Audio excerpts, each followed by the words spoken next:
கர்த்தருக்கு முன்பாக என் சஞ்சலத்தை ஊற்றுகிறேன், அவருக்கு முன்பாக என் நெருக்கத்தை அறிக்கையிடுகிறேன்.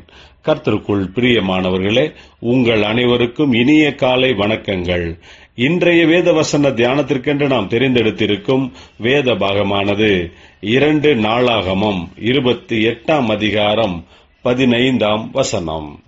அப்பொழுது பேர் குறிக்கப்பட்ட மனுஷர் எழும்பி சிறைப்பிடிக்கப்பட்டவர்களை சேர்த்துக் கொண்டு அவர்களில் வஸ்திரமில்லாத சகலருக்கும் கொள்ளையில் எடுக்கப்பட்ட வஸ்திரங்களை கொடுத்து உடுப்பையும் பாதரட்சைகளையும் போடுவித்து அவர்களுக்கு சாப்பிடவும் குடிக்கவும் கொடுத்து அவர்களுக்கு எண்ணெய் வார்த்து அவர்களில் பலட்சியமானவர்களை எல்லாம் கழுதையின் மேல் ஏற்றி பேரிச்ச மரங்களின் பட்டணமாகிய எரிகோவிலே அவர்கள் சகோதரரிடத்திற்கு கொண்டு வந்து விட்டு சமாரியாவுக்கு திரும்பினார்கள். பிரியமானவர்களே, இன்றைய வேத தியானத்தின் தலைப்பு இரக்கம் காட்டுவோம் என்பதே. இஸ்ரவேலர்கள் யூதேயாவின் மேல் யுத்தம் செய்து அவர்களை தோற்கடித்து அவர்களை சிறைப்பிடித்து சமாரியாவுக்கு கொண்டு வந்தார்கள். இது கர்த்தருக்கு விருப்பமான காரியமாய் இருக்கவில்லை. அதனால் தன்னுடைய தீர்க்கதரிசியான ஓதேத் என்பவனை அனுப்பி இஸ்ரவேலர்களுக்கு எச்சரிக்கையின் வார்த்தைகளை சொல்லும்படி சொன்னார்.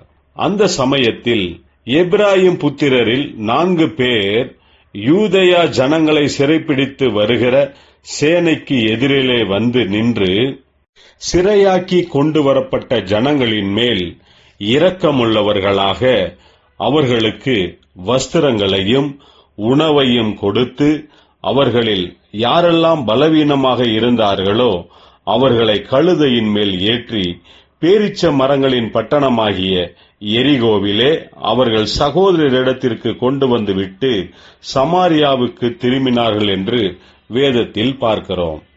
யூதேயா தன்னுடைய பாவத்து நிமித்தம் இஸ்ரவேலர்களிடத்தில் தோல்வியை காணும்படி நேரிட்டது. அதனால் இஸ்ரவேலர்கள் யூதேயா ஜனங்களை அடிமைப்படுத்துவது கர்த்தருக்கு பிரியமில்லாததால் கர்த்தர் எச்சரிக்கையின் வார்த்தையை அவர்களுக்கு அனுப்பினார். அந்த வார்த்தைகளுக்கு இஸ்ரவேலர்கள் கீழ்ப்படிந்து அவர்களை விடுவித்து அவர்களுடைய சொந்த பட்டணத்திற்கே கொண்டு போய் அவர்களை விடுவித்து விட்டார்கள்.